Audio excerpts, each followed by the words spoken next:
ಇಡೀ ನಮ್ಮ ಪಕ್ಷದ ಜೊತೆಯಲ್ಲಿ ನಾವು ಸಾವಿರಾರು ಜನ ಕಾರ್ಯಕರ್ತರು ಮಂಜಣ್ಣ ಅವರ ನಾಯಕತ್ವದಲ್ಲಿ ಅತಿ ಶೀಘ್ರದಲ್ಲೇ ಅವರಿಗೆ ಬೃಹತ್ ಮಟ್ಟದ ಒಂದು ಬೆಂಬಲ ಕೊಡೋದರ ಮುಖಾಂತರ ಆ ರೈತರ ಜೊತೆ ಸಮಾಲೋಚನೆ ಮಾಡಿ ಶೀಘ್ರದಲ್ಲೇ ನಾವು ಮಾಡ್ತೀವಿ ಅಂತೇಳಿ ಈ ಸಂದರ್ಭದಲ್ಲಿ ಹೇಳ್ತೀವಿ. ಪುರಾತನ ಕಾಲದಲ್ಲಿ ನಮ್ಮ ತಾತ ಮುತ್ತಾತ ಅವರೆಲ್ಲ ದುಡ್ಕೊಂಡು ತಿನ್ನೋ ಲ್ಯಾಂಡ್ಗಳನ್ನು ಇವತ್ತು KIDB ಅಕ್ವಿಸಿಷನ್ ಮಾಡಿಕೊಂಡು ಹಂಚ್ಕೊಂಡು ತಿನ್ನೋದು ಇದು ಸೂಕ್ತವಲ್ಲ. ಮಾಧ್ಯಮದ ಸ್ನೇಹಿತರು ಯಾರು ಎತ್ತೋರಿಲ್ಲ, ನೀವೇ ಎತ್ತಬೇಕು. ನಮ್ಮ ಮುತ್ತಾನಲ್ಲೂರು ಅಂದೇನಹಳ್ಳಿ ಈ ಭಾಗದಲ್ಲಿ ನಮ್ಮ ನಿಖಿಲ್ ಕುಮಾರಸ್ವಾಮಿ ಅವ್ರನ್ನ ಕರ್ಕೊಂಡ್ಬಂದು ರೈತರ ಜೊತೆಯಲ್ಲಿ ಒಂದು ಸಮಾಲೋಚನೆ ನಡೆಸಿ ಕಾರ್ಯಕ್ರಮ ಅಲ್ಲಿ ಮಾಡಬೇಕು ಅಂತೇಳಿ ನಾವೆಲ್ಲ ತೀರ್ಮಾನ ತಗೊಂಡಿದ್ದೀವಿ. ಮುಂದಿನ ದಿನದಲ್ಲಿ ಅದು ಆಗುತ್ತೆ. ತಾಲೂಕಿನಾದ್ಯಂತ ಏನು ರಸ್ತೆಗಳು ಏನು ಹಾಳಾಗಿದ್ದಾವೆ, ಗುಂಡಿಗಳು, ಅದ್ರ ಬಗ್ಗೆನೂ ಸಹ ಬೃಹತ್ ಹೋರಾಟವನ್ನು ಮಾಡೋದಕ್ಕೆ ಅತಿ ಶೀಘ್ರದಲ್ಲಿ ನಾವು ನಿರ್ಧಾರವನ್ನು ಮಾಡ್ತೀವಿ ಅಂತ. ಆ ರೈತರ ಜೊತೆಯಲ್ಲಿ ಸಂಪೂರ್ಣವಾಗಿ ನಾವು ಅವರ ಜೊತೆಯಲ್ಲಿ ಇರೋದಕ್ಕೆ ಪ್ರಾಮಾಣಿಕ ಪ್ರಯತ್ನ ಮಾಡ್ತೀವಿ. ತುಂಬ ಡೆವಲಪ್ ಆಗಿದೆ ನಮ್ಮ ತಾಲೂಕು. ಡೆವಲಪ್ ಆಗಿರೋ ತಾಲೂಕು ಡೆವಲಪ್ ಮಾಡೋದು ಬೇಡ ಸರ್ಕಾರ. ಹೋಗಲಿ ಮಳವಳ್ಳಿ ಹತ್ರ ಹೋಗಲಿ, ಇನ್ನೂ ದೂರಬಾರ ಹೋಗಲಿ, ಕೋಲಾರ ಹೋಗಲಿ, ಶ್ರೀನಿವಾಸಪುರ ಹೋಗಲಿ, ಅಲ್ಲೆಲ್ಲ ಡೆವಲಪ್ ಮಾಡಲಿ. ನಮ್ಮ ರೈತರ ಭೂಮಿ ಫಲವತ್ತಾದ ಭೂಮಿ, ಎಲ್ಲ ರೈತರು ಬೆಳೆಯೋ ಭೂಮಿ. ಇಂಥ ಭೂಮಿನ ಕಿತ್ಕೊಳ್ಳೋ ಸರ್ಕಾರ ಮುಂದೆ ಬರ್ತಾ ಇದೆ. ನಮ್ಮ ಶಾಸಕರು ರಸ್ತೆ ಬಗ್ಗೆ ಗಮನ ಕೊಡ್ತಾ ಇಲ್ಲ. ದಯವಿಟ್ಟು ನಮ್ಮ ಶಾಸಕರನ್ನು ಮನವಿ ಮಾಡ್ತಾ ಇದ್ದೀವಿ, ಗುಂಡಿಗಳು ಮುಚ್ಚಿ ನಮ್ಮನ್ನು ಹೋರಾಟ ಮಾಡೋ ಥರ ಮಾಡಬೇಡ್ರಿ ಅಂತ ಹೇಳ್ಬಿಟ್ಟು ನಾವು ಶಿವಣ್ಣವ್ರು ಮನವಿ ಮಾಡ್ತಾ ಇದ್ದೀವಿ. ಆನೇಕಲ್ ತಾಲೂಕಿನಲ್ಲಿ 5ಕ್ಕೂ ಹೆಚ್ಚು ಕೈಗಾರಿಕಾ ಪ್ರದೇಶಗಳನ್ನು ಹೊಂದಿದ್ರು ಕೂಡ ಇದೀಗ ಆನೇಕಲ್ ತಾಲೂಕಿನ ಸರ್ಜಾಪುರ ಸುತ್ತಮುತ್ತಲಿನ 2,500 ಎಕರೆ ಭೂಮಿಯನ್ನ KIDB ಸ್ವಾಧೀನಕ್ಕೆ ನೋಟಿಫಿಕೇಶನ್ ಹೊರಡಿಸಿದೆ. ಇದರ ವಿರುದ್ಧ ಈಗಾಗಲೇ ಸರ್ಜಾಪುರ ಸುತ್ತಮುತ್ತಲಿನ ರೈತರು ತೀವ್ರವಾದಂತಹ ಆಕ್ರೋಶವನ್ನ ಮತ್ತು ಅಹೋರಾತ್ರಿ ಧರಣಿಯನ್ನ ನಡೆಸುತ್ತಿದ್ದಾರೆ. ಆದ್ರೆ ಅಧಿಕಾರಿಗಳು ತಮ್ಮ ಮೊಂಡಾಟವನ್ನ ಬಿಡ್ತಿಲ್ಲ. ಇದೀಗ ಈ ಒಂದು ರೈತರ ಹೋರಾಟಕ್ಕೆ ಆನೇಕಲ್ ತಾಲೂಕು JDSನವರು ಬೆಂಬಲವನ್ನ ಘೋಷಣೆ ಮಾಡಿ ನಾವು ಅವರ ಹೋರಾಟದಲ್ಲಿ ಪಾಲ್ಗೊಳ್ತೇವೆ ಮತ್ತು ಅವರ ಪ್ರತಿಭಟನೆಗಳಲ್ಲೂ ಕೂಡ ನಾವು ಪಾಲ್ಗೊಳ್ತೇವೆ ಎನ್ನುವಂತ ಎಚ್ಚರಿಕೆಯನ್ನ ನೀಡಿದ್ದಾರೆ. ರಾಜ್ಯ ಸರ್ಕಾರಕ್ಕೆ ಅಭಿವೃದ್ಧಿ ಮಾಡಲೇಬೇಕು ಅಂತ ಹೇಳಿದ್ರೆ ಅವರು ಕೋಲಾರಕ್ಕೋ ಅಥವಾ ಮಂಡ್ಯಗೋ ಹೋಗ್ಲಿ ಅಥವಾ ಯಾವ ಪ್ರದೇಶಗಳು ಅಭಿವೃದ್ಧಿ ಆಗ್ಲಿಲ್ಲ ಅಲ್ಲಿ ಹೋಗಿ ಭೂಮಿಯನ್ನ ಸ್ವಾಧೀನಪಡಿಸ್ಕೊಳ್ಳಿ. ಇಲ್ಲಿ ಅಳಿದುಳಿದಂತ ರೈತರ ಭೂಮಿಗಳನ್ನ ಸ್ವಾಧೀನಪಡಿಸಿಕೊಳ್ಳೋದು ಎಷ್ಟರ ಮಟ್ಟಿಗೆ ಸರಿ ಎನ್ನುವಂತ ಪ್ರಶ್ನೆಯನ್ನ ಮಾಡಿದ್ರು. ಇಂದು ಆನೇಕಲ್ ತಾಲೂಕು JDSನ ಬೆಳ್ಳಿ ಮಹೋತ್ಸವದ ಪೂರ್ವಭಾವಿ ಸಭೆಯನ್ನ ಬೊಮ್ಮಸಂದ್ರದ ಖಾಸಗಿ ಹೋಟೆಲ್ನಲ್ಲಿ ಆಯೋಜಿಸಲಾಗಿತ್ತು. ಕಾರ್ಯಕ್ರಮದಲ್ಲಿ JDSನ ರಾಜ್ಯ ಪ್ರಧಾನ ಕಾರ್ಯದರ್ಶಿ ಗೊಟ್ಟಿಗೆರೆ ಮಂಜಣ್ಣ ಅವರು, ಹಾಗೆಯೇ 2023ರ JDSನ ನಿಕಟಪೂರ್ವ ಅಭ್ಯರ್ಥಿಯಾಗಿದ್ದಂತ KP ರಾಜೂರವರು, JDSನ ತಾಲೂಕು ಅಧ್ಯಕ್ಷರಾದಂತಹ ದೇವೇಗೌಡರು, ಹಾಗೆ JDSನ ಯುವ ಘಟಕದ ಅಧ್ಯಕ್ಷರಾದಂತಹ ವಿನಯ್ ರೆಡ್ಡಿ ಮುಂತಾದವರು ಭಾಗವಹಿಸಿದ್ದರು. ಹಾಗೆ ಈ ಒಂದು ಸಂದರ್ಭದಲ್ಲಿ ಕಾರ್ಯಕರ್ತರನ್ನು ಉದ್ದೇಶಿಸಿ ಮಾತನಾಡ್ತಾ JDSನ ಬೆಳ್ಳಿ ಮಹೋತ್ಸವ ಕಾರ್ಯಕ್ರಮಕ್ಕೆ ತಯಾರಿಗಳನ್ನ ನಡೆಸಿದ್ದೇವೆ. ಜನವರಿ 18ಕ್ಕೆ ಮಾಡಬೇಕು ಅಂತ ಹೇಳಿದ್ವಿ. ಆದ್ರೆ ಆ ಒಂದು ದಿನಾಂಕವನ್ನ ಬದಲಿಸ್ತೇವೆ. ಜನವರಿ 18 ಅಮಾವಾಸ್ಯೆ ಆಗಿರೋದ್ರಿಂದ ಮುಂದೊಂದು ದಿನ ಮತ್ತೊಮ್ಮೆ ಪತ್ರಿಕಾಗೋಷ್ಠಿಯನ್ನು ನಡೆಸಿ ನಾವು ಬೆಳ್ಳಿ ಮಹೋತ್ಸವ ಕಾರ್ಯಕ್ರಮಕ್ಕೆ ಎಲ್ಲ ರೀತಿಯಾದಂತಹ ತಯಾರಿಗಳನ್ನ ಮಾಡ್ಕೊಳ್ಬೇಕು ಅಂತ ಹೇಳಿ ಕಾರ್ಯಕರ್ತರಿಗೆ ಕರೆ ನೀಡಿದ ಆ ಸಭೆಯ ಆ ಎಲ್ಲ ದೃಶ್ಯಗಳನ್ನ ನೋಡೋಣ ಬನ್ನಿ. ಸೂರ್ಯ ಸಿಟಿ ಇಡೀ ತಾಲೂಕಿಗೆ ಸೆಂಟ್ರಲ್ ಪ್ಲೇಸ್ ಆಗುತ್ತೆ. ಆ ಭಾಗದಲ್ಲಿ ಒಂದು 25,000 to 30,000 ಜನ ಸೇರಿಸಿ ಅಲ್ಲಿ ಕಾರ್ಯಕ್ರಮ ಮಾಡಬೇಕು ಅಂತೇಳಿ ತೀರ್ಮಾನ ತಗೊಂಡು ತಮ್ಮ ಪಕ್ಷದ ನಿಷ್ಠಾವಂತ ಕಾರ್ಯಕರ್ತರನ್ನು ಕರೆದು, ಯಾಕಂದರೆ ಒಂದು ಕಡೆಯಿಂದ ಹೋದರೆ ಜಾಗ ಸಾಲೋದಿಲ್ಲ. ಮುಖ್ಯವಾಗಿ ಯೂತ್ಸು ಮೈನ್ ಹುಡುಗರು, ಇನ್ನೂ ನಾವು 2-3 ಜಾಗದಲ್ಲಿ ಇದೇ ಥರ ಕಾರ್ಯಕ್ರಮವನ್ನು ಮಾಡ್ತೀವಿ. ಒಂದು ಪೀಸ್ ಈ ಭಾಗದಲ್ಲಿ ಮಡಗಿರೋದು ಹೆಬ್ಗೋಡಿ ಲಿಮಿಟ್ಸಲ್ಲಿ, ಹೊಸೂರು ರೋಡ್ ಲಿಮಿಟ್ಸಲ್ಲಿ. ಆನೇಕಲ್ ಟೌನಲ್ಲಿ ಮಾಡಬೇಕು, ಇನ್ನು ಬೇರೆ ಕಡೆ ಎಲ್ಲ ಸರ್ಜಾಪುರ ಹೋಗಿ ಮಾಡಬೇಕಾಗುತ್ತೆ. ಚಂದಾಪುರ ಲಿಮಿಟ್ಸಲ್ಲಿ ಇನ್ನೂ ಸ್ವಲ್ಪ 10 ಕಡೆ ಒಳಗಡಿಕೆ ಮಾಡಬೇಕಾಗುತ್ತೆ. ಸೊ ಅದರಿಂದ ತಾವೆಲ್ಲ ಮೊದಲಿಂದ ಪಕ್ಷಕ್ಕೆ ದುಡಿತಾ ಬಂದಿದ್ದೀರಾ. ಇದು ಒಳ್ಳೆಯ ಅವಕಾಶ ಸಿಕ್ಕಿದೆ ನಮಗೆ ಪಕ್ಷದಲ್ಲಿ. ಈಗ ತಾನೇ ಮಾಜಿ ಮುಖ್ಯಮಂತ್ರಿಗಳಾದಂಥ ಮಾನ್ಯ ಕುಮಾರಸ್ವಾಮಿ ಸಾಹೇಬ್ರ ಈಗ ತಾನೇ ಮಾತಾಡಿದೆ. ಈಗ ನಿಖಿಲ್ ಕುಮಾರಸ್ವಾಮಿ ಅವ್ರದ್ದು 22ನೇ ತಾರೀಕು ಬರ್ತ್ಡೇ ಇದೆ. ಆ ಡೇಟಿಗೆ ಮಾಡ್ಕೊಬೇಕಾ ಇಲ್ಲ ಬೇರೆ ಡೇಟಿಗೆ ಮಾಡಬೇಕಾ? ನಾವು 18ನೇ ತಾರೀಕು, ಜನವರಿ 18ನೇ ತಾರೀಕು ಸಮಾವೇಶ ನಮಗೆ ಫಿಕ್ಸ್ ಮಾಡ್ಕೊಂಡ್ಬಿಟ್ಟಿದ್ವಿ.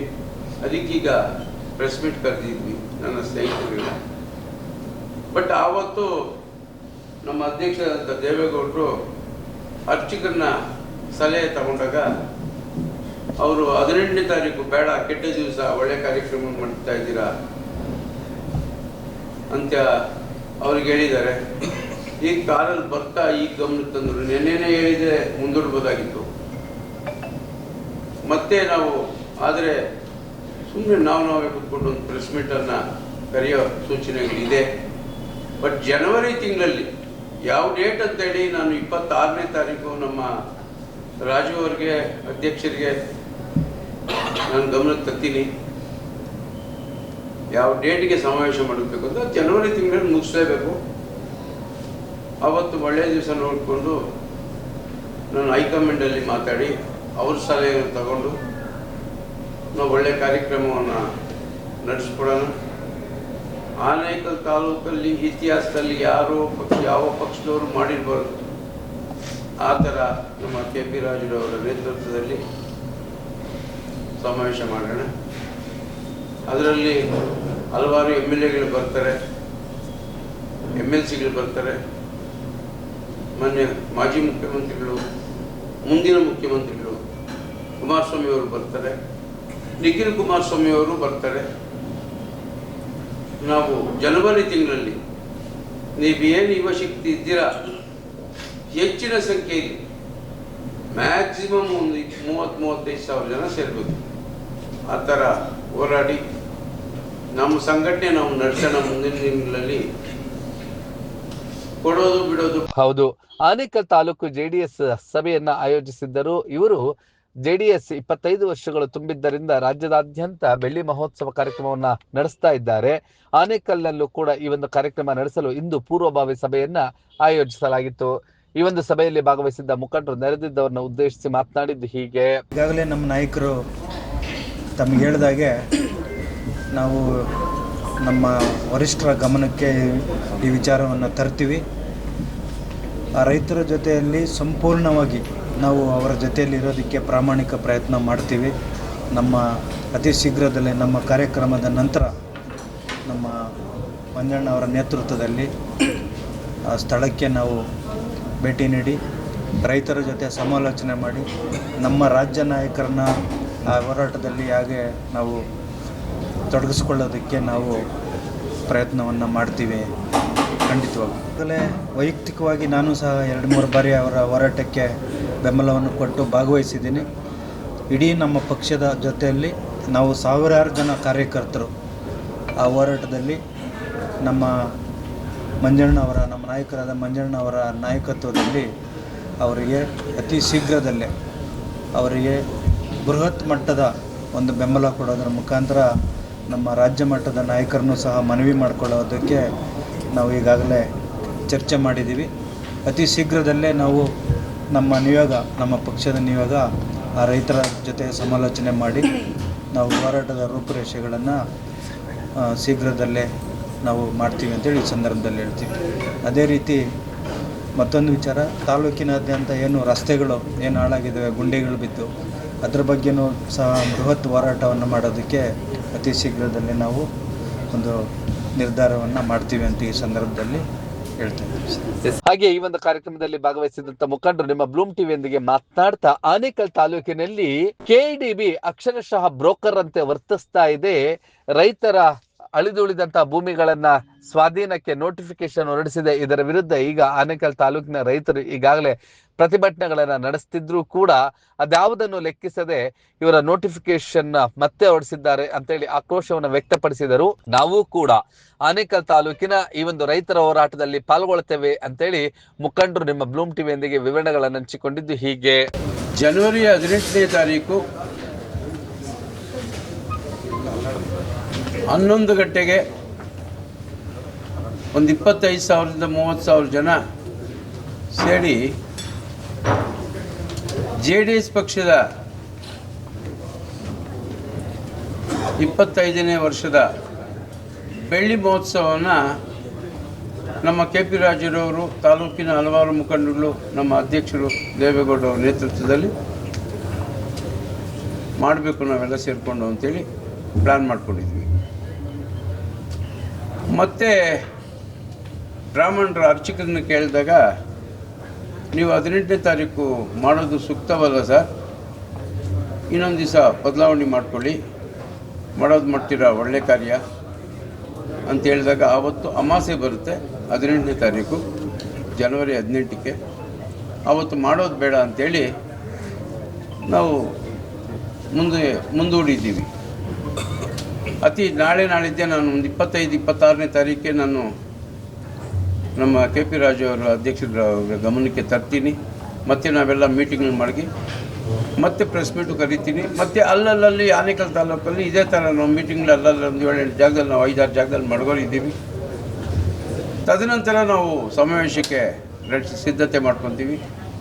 ತಮ್ಮ ಮಾಧ್ಯಮದ ಸಹಕಾರ ನಮ್ಗೆ ಸದಾ ಇರಲಿ ಅಂಥೇಳಿ ನಾನು ಹೇಳ್ತೀನಿ. ಯಾರೂ ಎತ್ತೋರಿಲ್ಲ, ನೀವೇ ಎತ್ತಬೇಕು.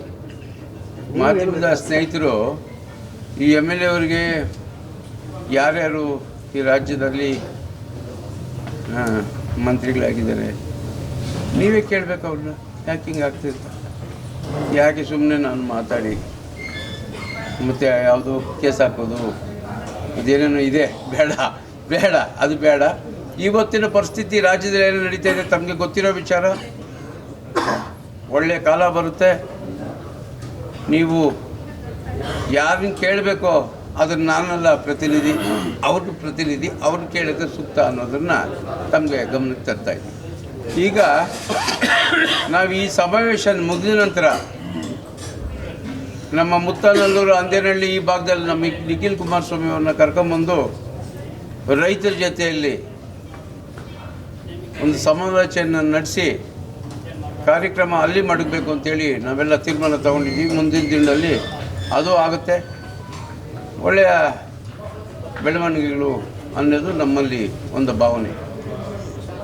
ಈಗ ಇಡೀ ನಮ್ಮ ಜಿಲ್ಲೆಯಲ್ಲಿ ಸಂಘ ಸಂಸ್ಥೆಗಳೆಲ್ಲ ಕೂತ್ಕೊಂಡು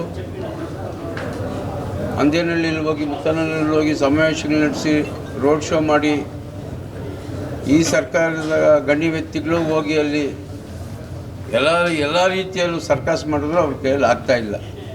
ಅವ್ರದ್ದೇ ಸರ್ಕಾರ ಇಟ್ಕೊಂಡು ಇವತ್ತು ಪುರಾತನ ಕಾಲದಲ್ಲಿ ನಮ್ಮ ತಾತ ಮುತ್ತಾತ ಅವ್ರ ತಾತ ಅವರೆಲ್ಲ ದುಡ್ಕೊಂಡು ತಿನ್ನೋ ಲ್ಯಾಂಡ್ಗಳನ್ನು ಇವತ್ತು KIDB ಅಕ್ವಿಜಿಷನ್ ಮಾಡಿಕೊಂಡು ಹಂಚ್ಕೊಂಡು ತಿನ್ನೋದು ಇದು ಸೂಕ್ತವಲ್ಲ. ಇದು ಭಗವಂತನೇ ಕಾಪಾಡಬೇಕು. ಯಾಕಂದರೆ ಏನಿವತ್ತು 5.5 ಕೋಟಿ ಜನ ಮತ ನೀಡಿದ್ದಾರೆ ಕಾಂಗ್ರೆಸ್ ಪಕ್ಷಕ್ಕೆ, ಕೇಳ್ಕೊಬೇಕು ಆ ಜನ. ಮುಂದಿನ ದಿನಗಳಲ್ಲಿ ನಾವು ಕಾದು ನೋಡೋಣ. ಆ ದೇವ್ರ ಕೈಯಲ್ಲಿ ಒಬ್ಬರ ಕೈಯಲ್ಲೇ ಸಾಧ್ಯ ಅನ್ನೋದು ನಮ್ಮಲ್ಲಿ ಭಾವನೆ. ಯಾಕಂದರೆ ಈಗ ನಾವು ನಮ್ಮ ಪಕ್ಷದಲ್ಲೂ ಕೆಲವು ಮುಖಂಡರುಗಳು ಹೋಗಿದ್ದಾರೆ. ನಾವು ದೊಡ್ಡ ಸ್ಕೇಲಲ್ಲಿ ನಾವು ರೈತರ ಜೊತೆಗೆ ನಿಲ್ಲೋದಕ್ಕೆ ನಾವು ಮುಂದಿನ ದಿನಗಳಲ್ಲಿ ಖಂಡಿತ ನಾವು ಪ್ರಯತ್ನ ಮಾಡ್ತೀವಿ. 100% ಒಳ್ಳೆಯದಾಗುತ್ತೆ ಅನ್ನೋದು ನಮ್ಮ ಭಾವನೆ. ಹೌದು, ಆನೇಕಲ್ ತಾಲೂಕಿನಲ್ಲಿ ಈಗಾಗಲೇ 5ಕ್ಕೂ ಹೆಚ್ಚು ಕೈಗಾರಿಕಾ ಪ್ರದೇಶಗಳಿದ್ರೂ ಕೂಡ ಮತ್ತೊಮ್ಮೆ ಫಲವತ್ತಾದಂತ ಕೃಷಿ ಮಾಡ್ತಾ ಇರುವಂತಹ ಭೂಮಿಗಳ ಸ್ವಾಧೀನಕ್ಕೆ ಮುಂದಾಗಿರುವಂತದ್ದು ಆನೇಕಲ್ ತಾಲೂಕು ರೈತರನ್ನ ಕೆರಳಿಸಿದೆ. ಈ ಒಂದು ಹೋರಾಟದಲ್ಲಿ ನಾವು ಪಾಲ್ಗೊಳ್ತೇವೆ ಅಂತೇಳಿ JDS ಮುಖಂಡರು ಹೇಳಿದ್ದು ಹೀಗೆ. ಹೇಳಿದ ರೀತಿಯಲ್ಲಿ ಈಗಾಗಲೇ ನಮ್ಮ ಅಧ್ಯಕ್ಷರು ಹೇಳಿರುವಂಥ ರೀತಿಯಲ್ಲಿ ನಮ್ಮ ತಾಲೂಕಿನಲ್ಲಿ ಅಭಿವೃದ್ಧಿ ಕುಂಠಿತವಾಗಿದೆ. ಇದು ಎಲ್ರಿಗೂ ಗೊತ್ತಿರತಕ್ಕಂಥ ವಿಚಾರ. ಇದಕ್ಕಿಂತ ಇನ್ನೂ ದೊಡ್ಡ ಸಮಸ್ಯೆ ಅಂತ ಹೇಳಿದ್ರೆ ಈಗೇನು ರೈತರ ಒಂದು ಜಮೀನನ್ನು ರಾಜ್ಯ ಸರ್ಕಾರ ಅಕ್ವಿಸಿಷನ್ ಮಾಡಬೇಕು ಅಂತೇಳಿ ಸತತವಾಗಿ ಏನು ಪ್ರಯತ್ನ ಪಡ್ತಿದ್ದಾರೋ ಅದರ ವಿರುದ್ಧವಾಗಿ ತಾವೆಲ್ಲರೂ ಸಹ ಮುಂದಿನ ದಿನಗಳಲ್ಲಿ ಹೋರಾಟ ಮಾಡಬೇಕು ಅನ್ನುವ ಒಂದು ನಿಟ್ಟಿನಲ್ಲಿ ಈಗ ಮೀಡಿಯಾ ಮುಖಾಂತರ ಒಂದು ಸಂದೇಶವನ್ನು ಕೊಡ್ತಿದ್ದೀವಿ. ಇಲ್ಲಿ ಪ್ರಶ್ನೆ ಬರ್ತಕ್ಕಂಥದ್ದು ಏನು ಅಂತ ಹೇಳಿದ್ರೆ, ಈಗ ಸಾಮಾನ್ಯ ಜನರು ನಾವು ಒಬ್ಬ ಲೀಡರ್ನ ಆಯ್ಕೆ ಮಾಡ್ತೀವಿ. ಸೊ ಲೀಡರು ಆಯ್ಕೆ ಆದ ನಂತರ ಅವರಿಗೆ ಯಾವ ರೀತಿ ಬೇಕೋ ಆ ರೀತಿ ತುಂಬ ಫಲವತ್ತಾದಂಥ ಭೂಮಿ, ಅದಲ್ಲದೆ ತುಂಬ ರೇಟ್ ಇರ್ತಕ್ಕಂಥ ಒಂದು ಭೂಮಿನ ಯಾವುದೇ ಒಂದು ಇಂಟಿಮೇಷನ್ ಇಲ್ಲದೇ ಅವರು ಇವತ್ತು ಅಕ್ವಿಸಿಷನ್ ಮಾಡ್ತಿದ್ದಾರೆ ಅಂತ ಹೇಳಿದ್ರೆ ಅದು ಕರೆಕ್ಟ್ ಅಲ್ಲ. ಈಗ ನಾವೆಲ್ಲರೂ ಸೇರಿ ಅವ್ರನ್ನ ಗೆಲ್ಲಿಸ್ಕೊಟ್ಟಾಗ ಅವರು ಸಹ ನಮ್ಮ ಅಭಿಪ್ರಾಯವನ್ನು ತಗೊಂಡು ಆ ಭೂ ಕಬಳಿಕೆಯನ್ನು ಮಾಡಬೇಕೇ ವಿನಃ ಅವರಿಗೆ ಇಚ್ಛಾ ಮನಸ್ಸು ಬಂದ ರೀತಿಯಲ್ಲಿ ಮಾಡ್ತಕ್ಕಂಥದ್ದು ಇದು ಸರಿಯಲ್ಲ. ಜನಗಳೇ ಆಯ್ಕೆ ಮಾಡಿ ಕಳಿಸಿರ್ತಕ್ಕಂಥವ್ರನ್ನ ಜನಗಳೇ ಇಳಿಸ್ತಕ್ಕಂಥ ಒಂದು ತಾಕತ್ತು ಸಹ ಅವ್ರಿಗಿದೆ. ಸೊ ಈ ಒಂದು ಎಚ್ಚರಿಕೆಯನ್ನು ನಾವು ಈಗ ರಾಜ್ಯ ಸರ್ಕಾರಕ್ಕೆ ನಾವು ಕೊಡ್ತಾ ಇದ್ದೀವಿ. ಸೊ ನಿಮಗೆ ನಾರ್ತ್ ಕರ್ನಾಟಕ ಅಂದರೆ ಉತ್ತರ ಕರ್ನಾಟಕಕ್ಕೆ ಹೋದರೆ ಏನು ಇವತ್ತು ಡ್ರೈ ಲ್ಯಾಂಡ್ಸ್ ಅಂತ ಏನಿದೆ ಅಲ್ಲಿ ನೀವು ಡೆವಲಪ್ಮೆಂಟ್ ಮಾಡಿ, ಅನ್ಎಂಪ್ಲಾಯ್ಮೆಂಟ್ ಜಾಸ್ತಿ ಇದೆ, ಅಲ್ಲಿ ಎಂಪ್ಲಾಯ್ಮೆಂಟನ್ನು ಕ್ರಿಯೇಟ್ ಮಾಡಿ. ಈಗ ಆಲ್ರೆಡಿ ನಮಗೆ 4 ಇಂಡಸ್ಟ್ರಿಯಲ್ ಏರಿಯಾ ಹತ್ತಿರದಲ್ಲೇ ಇದೆ. ಈಗ 5ನೇ ನಮಗೆ ಬೇಕಾಗಲಿಲ್ಲ. ಇಲ್ಲಿರ್ತಕ್ಕಂಥ ಇಂಡಸ್ಟ್ರೀಸ್ಗೆ ನಮಗೆ ಈಗಿರುವಂಥ ಒಂದು ಮೂಲಭೂತ ಸವಲತ್ತು ಏನಿದೆಯೋ ಅದನ್ನೇ ನಾವು ಸರಿಯಾದ ರೀತಿಯಲ್ಲಿ ನಿಭಾಯಿಸ್ಲಿಕ್ಕೆ ಆಗ್ತಿಲ್ಲ. ಲೈಕ್ ಟ್ರಾಫಿಕ್ ಇರ್ಬೋದು, ರಸ್ತೆಗಳಿರ್ಬೋದು, ಮೂಲಭೂತ ಸೌಕರ್ಯಗಳಿರ್ಬೋದು.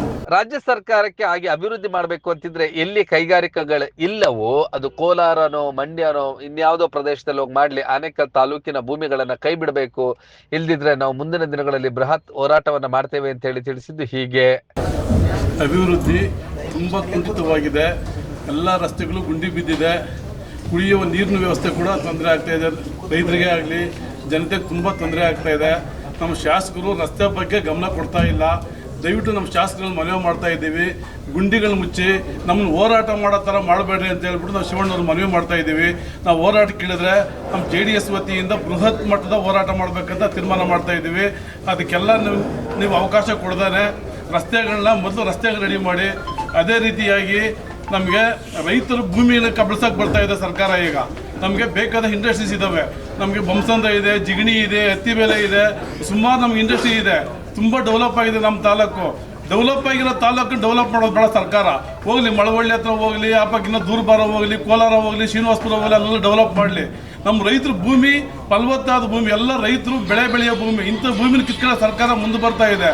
ಅದ್ರ ಬಗ್ಗೆ ನಾವು ತೀವ್ರವಾಗಿ ಹೋರಾಟ ಮಾಡಬೇಕಂತ ಹೇಳ್ಬಿಟ್ಟು JDS ವತಿಯಿಂದ ಜನವರಿ ತಿಂಗಳಾದ್ಮೇಲೆ ನಾವು ಬೃಹತ್ ಮಟ್ಟದ ಹೋರಾಟ ಮಾಡ್ಬೇಕಂತೇಳಿ ತೀರ್ಮಾನ ಮಾಡಿದ್ದೀವಿ. ಹಾಗೆಯೇ ಇನ್ನು JDS ಸಂಘಟನಾತ್ಮಕವಾಗಿ ನಾವು ಮತ್ತಷ್ಟು ಬಲಗೊಳ್ತೇವೆ, ಮತ್ತಷ್ಟು ಪಕ್ಷದ ಕೆಲಸವನ್ನ ಮಾಡಿ ಪಕ್ಷವನ್ನ ಸದೃಢಗೊಳಿಸ್ತೇವೆ ಅಂತೇಳಿ ಮುಖಂಡರುಗಳು ಅಭಿಪ್ರಾಯವನ್ನ ವ್ಯಕ್ತಪಡಿಸಿದರು.